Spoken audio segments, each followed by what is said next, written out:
नमस्कार, प्रादेशिक समाचार के साथ मैं सोनम। पहले मुख्य समाचार। सीबीआई ने 10 लाख रुपए घुसखोरी मामले में दर्ज कराई प्राथमिकी। पटना धनबाद प्रक्षेत्र के निलंबित प्रधान आयकर आयुक्त समेत 12 लोगों को बनाया आरोपी। झारखंड हाईकोर्ट ने जिला अदालतों की सुरक्षा पर राज्य सरकार से मांगा जवाब। मौलिक सुविधाओं पर भी रिपोर्ट पेश करने का निर्देश। अगली सुनवाई 19 सितंबर को। मुख्यमंत्री हेमंत सोरेन ने दिल्ली में कांग्रेस नेता राहुल गांधी और पार्टी अध्यक्ष मल्लिकार्जुन खड़गे से की मुलाकात। इंडिया गठबंधन में सीट शेयरिंग पर चर्चा और पेरिस पैरालंपिक में भारतीय खिलाड़ियों का दमदार प्रदर्शन जारी। छठे दिन 5 पदक जीते। तीरंदाजी समेत कई स्पर्धाओं में आज भी करेंगे चुनौती पेश। और समाचार विस्तार से। आतंकी संगठन अलकायदा से जुड़े 4 संदिग्धों के साथ एक बार फिर दिल्ली पुलिस रांची पहुंची है। दिल्ली पुलिस की टीम ने चान्हो प्रखंड के नकटा पहाड़ का भौतिक निरीक्षण किया। बताया जाता है कि डॉक्टर इश्तियाक अहमद ने इसी पहाड़ पर आतंकी प्रशिक्षण शिविर चलाया था। झारखंड एटीएस के साथ पहुंची दिल्ली पुलिस ने इस दौरान ट्रेनिंग से जुड़े साक्ष्य भी जुटाए और हथियारों की भी तलाश की। गौरतलब है कि दिल्ली एटीएस ने 22 अगस्त को रांची, लोहरदगा और हजारीबाग में छापेमारी कर डॉक्टर इश्तियाक अहमद समेत 8 संदिग्धों को हिरासत में लिया था। दिल्ली सीबीआई की एंटी करप्शन टीम ने 10 लाख रुपए की घुसखोरी मामले में प्राथमिकी दर्ज कराई है। प्राथमिकी में पटना धनबाद प्रक्षेत्र के निलंबित प्रधान आयकर आयुक्त संतोष कुमार समेत 12 लोगों को नामजद आरोपी बनाया गया। इसमें 2 इनकम टैक्स ऑफिसर, 2 बिल्डर, 3 कोयला कारोबारी, डॉक्टर, सीए और बिचौलिए शामिल हैं। सीबीआई ने प्राथमिकी में बताया कि जमशेदपुर के एक कंस्ट्रक्शन कंपनी के मालिक कौशल सिंह को 4 करोड़ रुपए का रिफंड जारी करने के लिए प्रधान आयकर आयुक्त ने घूस में अपने बेटे के नाम पर 1 करोड़ 25 लाख रुपए की अचल संपत्ति ली।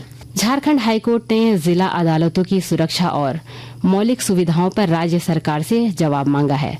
इस मामले में दायर याचिका पर सुनवाई करते हुए कार्यवाहक मुख्य न्यायाधीश सुजीत नारायण प्रसाद और न्यायाधीश एके राय की अदालत ने सरकार से पूछा, पूर्व में अदालत द्वारा दिए गए निर्देशों का कितना पालन हुआ है। अदालत ने यह भी जानना चाहा कि जिला अदालतों में मौलिक सुविधाएं कब तक उपलब्ध करा दी जाएगी। इस मामले की अगली सुनवाई 19 सितंबर को होगी। राष्ट्रपति द्रौपदी मुर्मू ने कहा कि महिलाओं के सामाजिक, आर्थिक और शैक्षणिक विकास के बिना देश का विकास नहीं हो सकता। मुंबई में महाराष्ट्र विधान परिषद के शताब्दी समारोह में राष्ट्रपति ने कहा कि महिलाएं देश की आधी आबादी हैं और देश को आगे ले जाने के लिए विभिन्न क्षेत्रों में उनकी भागीदारी आवश्यक है। महिलाओं के आर्थिक, सामाजिक या शैक्षणिक विकास बिना देश का विकास शायद जितना होना चाहिए ऐसे नहीं हो पाएगा। इसीलिए इस दिशा में आगे बढ़ना, उनको सहयोग करना, महिलाओं को देखने की दृष्टि, समझने की दृष्टि कहीं कहीं थोड़ा कम दिखाई देता है। उसको सुधारने का, उसको समझने का, संशोधन करने का हम सबका कर्तव्य है।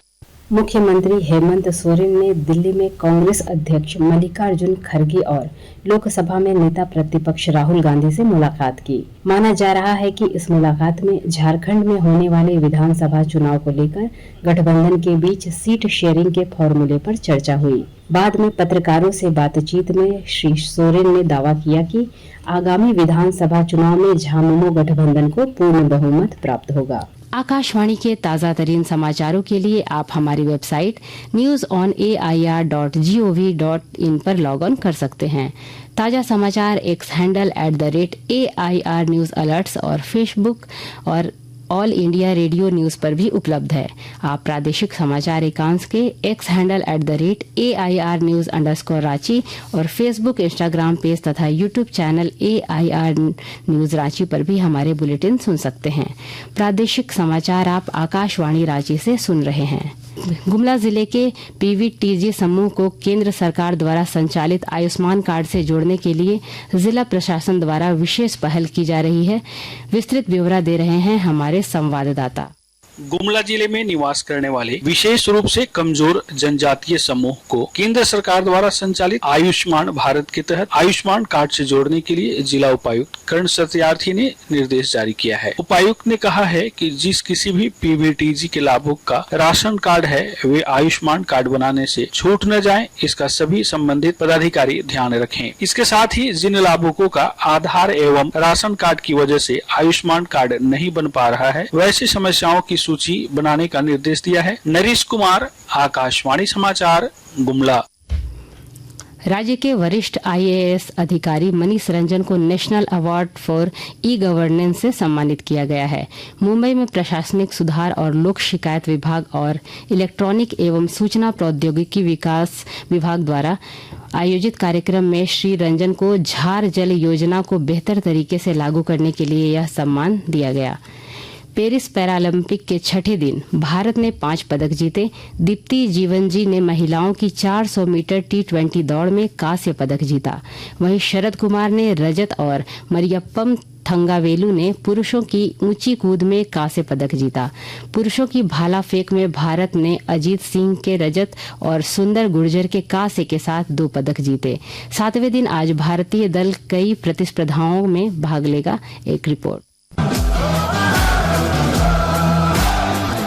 पैरालंपिक खेलों के 7वें दिन आज भारतीय दर्शकों की नजरें तीरंदाज हरविंदर सिंह सहित कई ट्रैक और फील्ड एथलीट्स के ऊपर रहेंगी। साइकिलिंग में अरशद शेख और ज्योति गडेरिया अपनी अपनी चुनौती रखेंगे। दिन के पहले पदक मुकाबले में सचिन खिलाड़ी, मोहम्मद यासिर और रोहित कुमार पुरुषों की शॉटपुट स्पर्धा के फाइनल में भाग लेंगे। पावर लिफ्टिंग में परमजीत कुमार की नजर पुरुषों के 49 किलोग्राम फाइनल में पोडियम फिनिश पर रहेगी। निशानेबाजी में निहाल सिंह, रुद्रांश खंडेलवाल 50 मीटर पिस्टल स्पर्धा में निशाने लगाएंगे। तीरंदाजी में हरविंदर सिंह पुरुषों की व्यक्तिगत रिकर्व ओपन राउंड 32 में ताइपे के त्सेंग लुंग हुई से भिड़ेंगे। भारत ने इन खेलों में अब तक कुल 20 पदक जीत लिए हैं, जिनमें 3 स्वर्ण, 8 रजत और 9 कांस्य पदक शामिल हैं। और अब अखबारों की सुर्खियां। रांची से प्रकाशित प्रमुख अखबारों ने हेमंत सोरेन के राहुल और खरगे से मिलने की खबर को प्रमुखता से प्रकाशित किया है।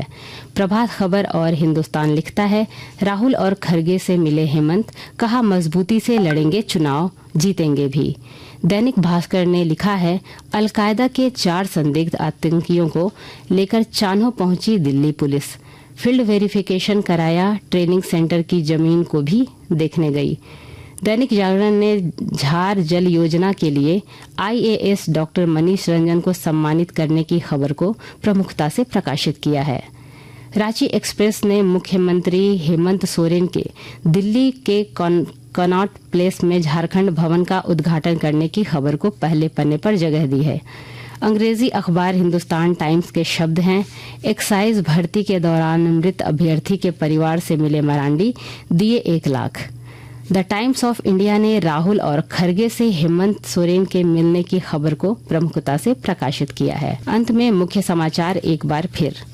आतंकी संगठन अलकायदा के 4 संदिग्धों के साथ फिर रांची पहुंची दिल्ली पुलिस।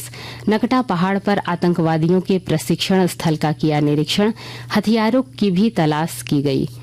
सीबीआई ने 10 लाख रुपए घुसखोरी मामले में दर्ज कराई प्राथमिकी। पटना धनबाद प्रक्षेत्र के निलंबित प्रधान आयकर आयुक्त समेत 12 लोगों को बनाया आरोपी। झारखंड हाईकोर्ट ने जिला अदालतों की सुरक्षा पर राज्य सरकार से मांगा जवाब।